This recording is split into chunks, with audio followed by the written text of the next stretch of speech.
everybody in this market just loves to chat. And so this is what we thought, hey, we've got a communication problem. These people love to chat. What do we do? So we built a multi-purpose tool. And although in hindsight, it looks really easy, in 2016, when Grab started, there was no other ride hailing app offering a proper chat service or any pickup app offering a proper chat service. We added auto translation to it so that in a diverse market like ours, where people speak different languages, you can always connect with your driver who speaks a different language than you. We added photo because people don't really trust the infrastructure, and it gets really difficult to get back. It gets really difficult to communicate exactly where you are. We added deliveries. Delivery support that, hey, you can just drop my thing off at my door. And lastly, we started marketing with it. Because we realized the usage of this feature was so high, why not upsell other services? And this is what you see here.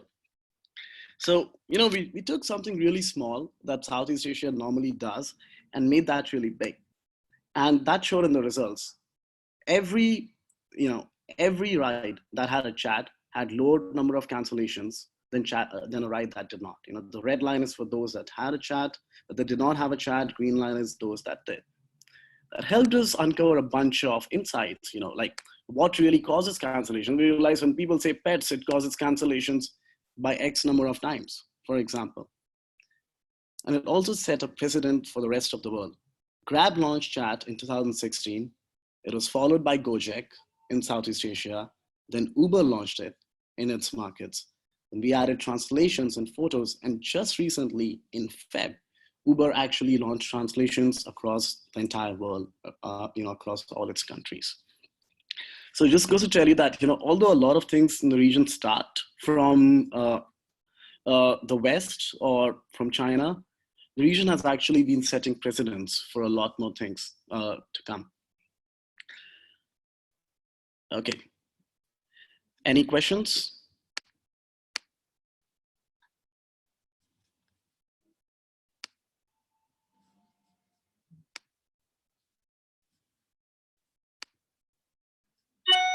I saw there was a hand that was raised. That's Michelle.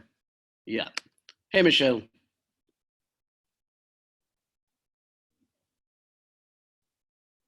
Hey, Michelle, you had a question? No. Okay. Hey, Guys, can you hear? Yeah, I can hear you. Yeah, I'm quite confused about the user habits because I'm wondering how can people chat? How can people chat while they're driving? Ah, got it. So let me take you back one slide, maybe. Actually, a couple of slides. So this is weird, right? How can people chat when they're driving? I mean, he's on a bike. So the whole point of chat versus phone calls is that you can chat asynchronously. So you don't have to chat as soon as somebody sends you a message. So the guy that you see on the screen, he can actually park his motorcycle on the side of the road, and then he can reply to your message. Also, when you're inside a car, sometimes what we have provided people is actually, what we have provided drivers is actually some templates. So you may not be able to see that here. Actually, this message that the driver has sent is actually a template. So he clicked on something that popped up a bunch of templates that are either auto existing or the driver has saved, and they can send it across. So it makes it slightly easier for them to do it. And yeah, so the whole point there is that it is difficult to communicate when you're on the way, but it's easier to chat when you're on the way than it is to have a phone call. Does that make sense?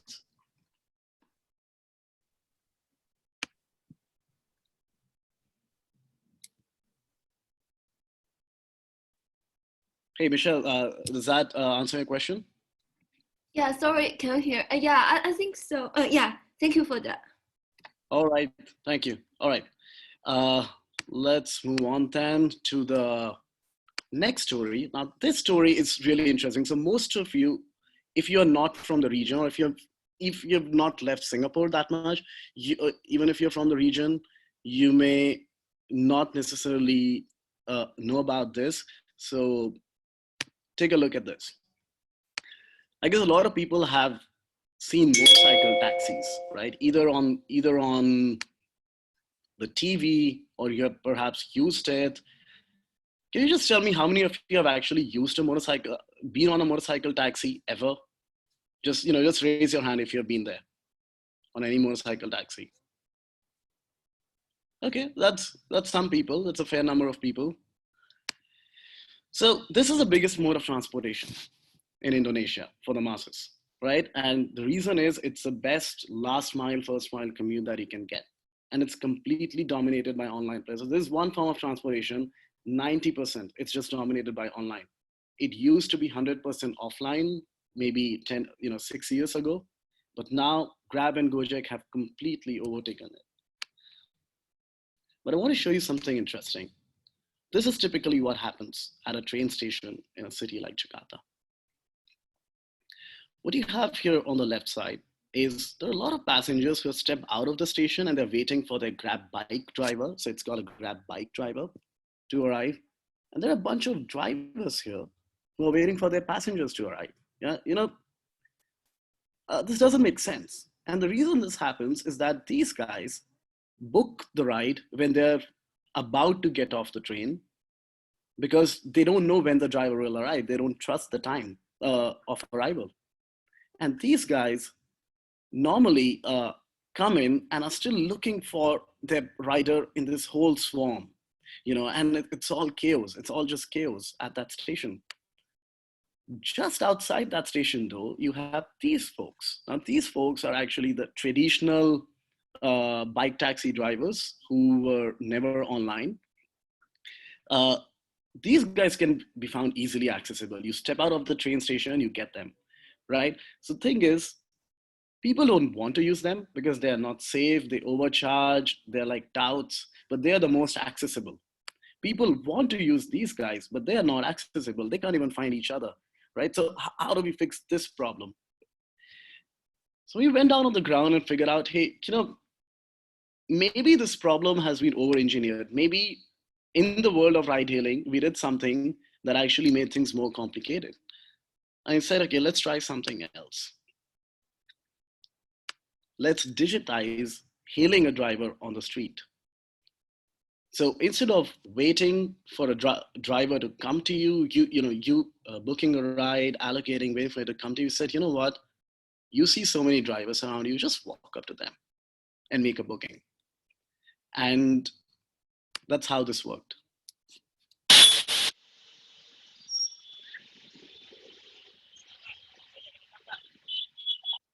So what you see here is a Grab bike driver who has arrived at the station, and there's another lady who stepped out of the station. On the left is another lady who's actually maybe talking to her Grab or Gojek driver on a bike taxi, still waiting for him to arrive. It's, making those phone calls and so on. Whereas on the other hand,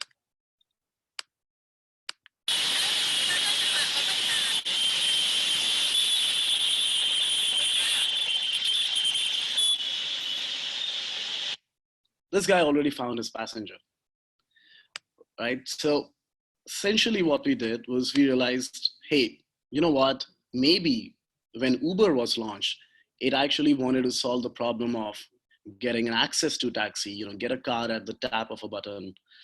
But Grab bike doesn't always need to be that, because you always have a bike around you. It's an oversupplied market.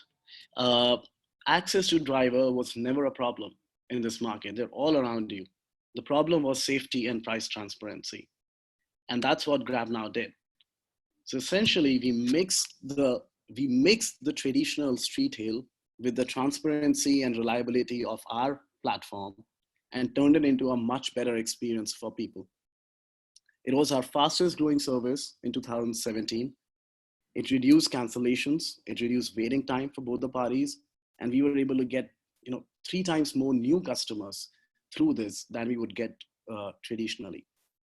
Right, so this is perhaps in this entire presentation, this is perhaps the most Southeast Asian or the most Indonesian in this case that we could get, because we really went to the ground and found something that's very unique to our market setting, and we solved it. And then we solved it at other places. We said, hey, why do you stop? Why do you stop at a bike? The same thing happens at an airport. Like, people get down from the airport, they don't need to keep waiting for their car to arrive. So we said, we're going to launch lanes at the airport. And we did this at the Jakarta airport. Grab became the first ride-hailing company to be allowed legally on the Jakarta airport due to this collaboration. And then 2018, Uber decided that, hey, this could be a good thing to do as well. And then they went along. So this is a photo of the Bangalore airport in India. And then they went to the US, they went to India, and they launched the same at their airports, right? So it's similar experiences. People tap in a code, it's taken by the driver, and you just hop on, right? No allocation, no waiting for the driver, no waiting for the passenger. So another example of an innovation that actually started here, scaled here, and then went around to the rest of the world. Any questions on this?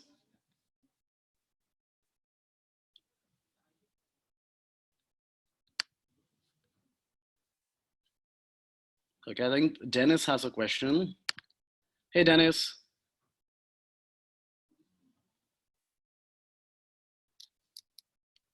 Hey, Dennis, do you have a question?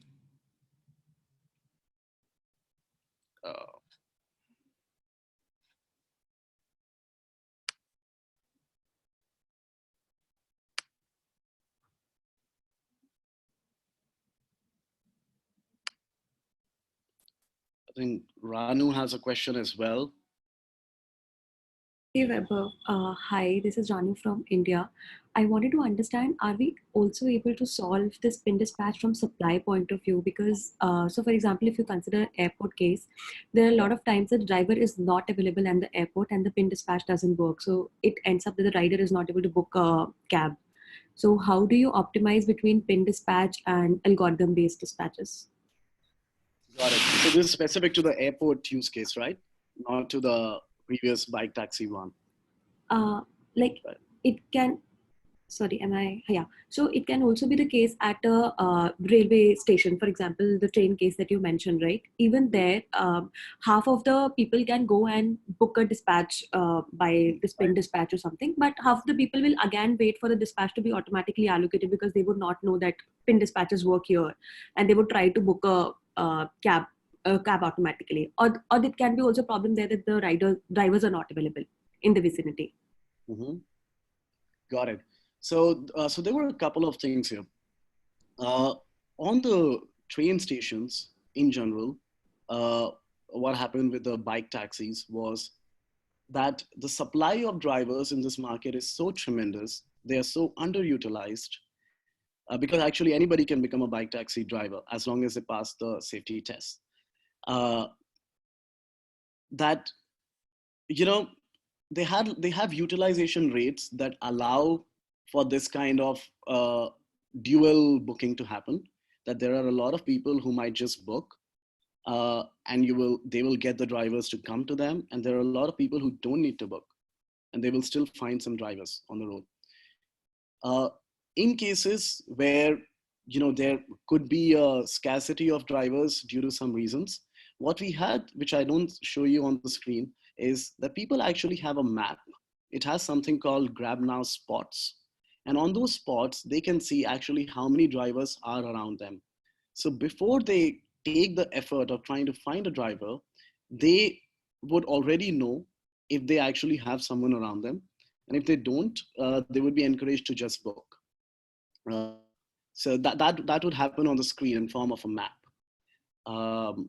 So that's how we handled it on the bike taxi part. At the airports, actually, there was no dual booking. So when we launched the lane, all of it was purely based on, all of it was purely based on first come, first serve. So people were not actually allowed to make a booking and then call the driver in. Rather, it was the case that a car would flow in and a queue would come